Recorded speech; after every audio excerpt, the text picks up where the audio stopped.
that livelihoods are at stake here, and we need to make certain that people can operate their businesses, run their businesses, create jobs. Lives are at stake as well. So while we have fully opened up our economy, we continue to message and to drive home the understanding that Tennesseans individually can mitigate the spread of this virus and make decisions that make sure that happens in our state.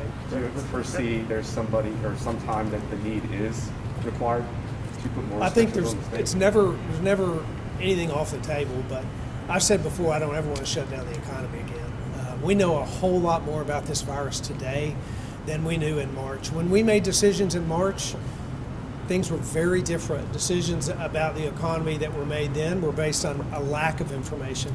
Now we know a lot. We know where we're headed with this, and I don't think economic shutdowns are in the future. Governor, President Trump said yesterday that people should not let COVID dominate their lives. He also said, quote, "Don't be afraid of it. You're going to beat it." Do you personally think people should not be afraid of the virus? I think we should take COVID-19 very, very seriously. We have from the very beginning of this pandemic. I think fear is not the right response for what we face in this country. I think concern and seriousness and action and appropriate steps, but fear is not something that we should use as a strategy to fight COVID-19. So I don't think we should be afraid of it. I think we should respect it appropriately and make decisions as such. Curious to know what you tell to Tennesseans who might have heard the president and might think, if I get COVID, I'll for sure beat it. That's something that the president has said, that people can beat it. What would you tell to Tennesseans that? Certainly, the vast majority of people who get COVID recover from it. I think that's what the president is referring to. We also know that people lose their lives as a result of it. I think, again, we're 7 months into this. People know a lot about this. They understand how to assess risk. They understand that if they take the appropriate steps, they'll protect themselves.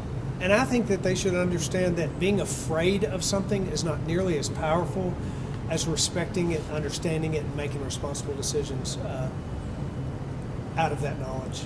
My last question, with the president's diagnosis, we know you've been to the White House, you've met with him, you have not wear a mask. Today you're not wearing a mask, talking to us. Have you learned anything with the president's diagnosis about maybe like a behavioral change you need to make in order to keep people around you safe? Well, today I'm not wearing a mask because I'm 5 or 6 feet from people outside, but I wear a mask every day. And I think it's important that Tennesseans do that. I think I've always advocated for that. My behavior really hasn't changed as a result of someone else's diagnosis. I've taken it seriously. I will continue to do so and make decisions to protect myself and my family and to protect the loved ones around me. That's what we need to do in this state. People need to recognize that their personal decisions will impact their own health and the health of the people around them. And Tennesseans have done a great job of that so far. I trust they're going to keep doing it. Jonathan?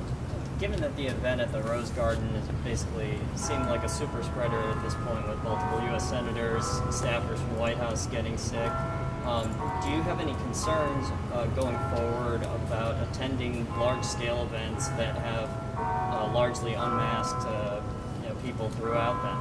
I think my strategy will be to make personal decisions every time I walk into a setting about whether or not it's safe for me.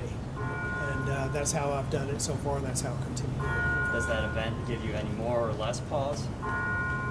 I've approached every event that way. Is this a safe setup for me, a safe environment for me, based on what I know about the virus? And that's how I think people should make decisions going forward. Now that we know so much about it and how it spreads and what the impact is, that's the way we should be making our decisions. And a federal judge has blocked another portion of the abortion package that you had passed. This was about the advisement for reversal of medication abortions.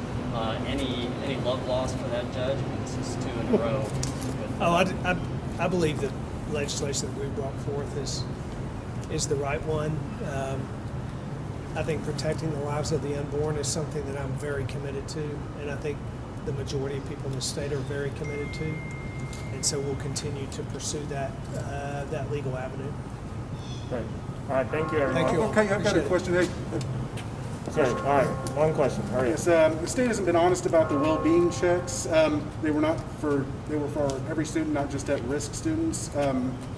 What is the real intention behind that, and what are you trying to solve with the wellness checks? So that program is not in place. The child well-being was a program that was actually just toolkits for school districts to provide them guidance about how to check on the well-being of students. It was not intended to be for every child, which is the reason when it was rolled out that way, it was immediately taken down. Thank you all. right, President thank you. Trump has been a little cavalier on his approach to masks. 3 schools in Williamson County closed because of too many COVID cases. So the schools are doing great, though, so you tell us.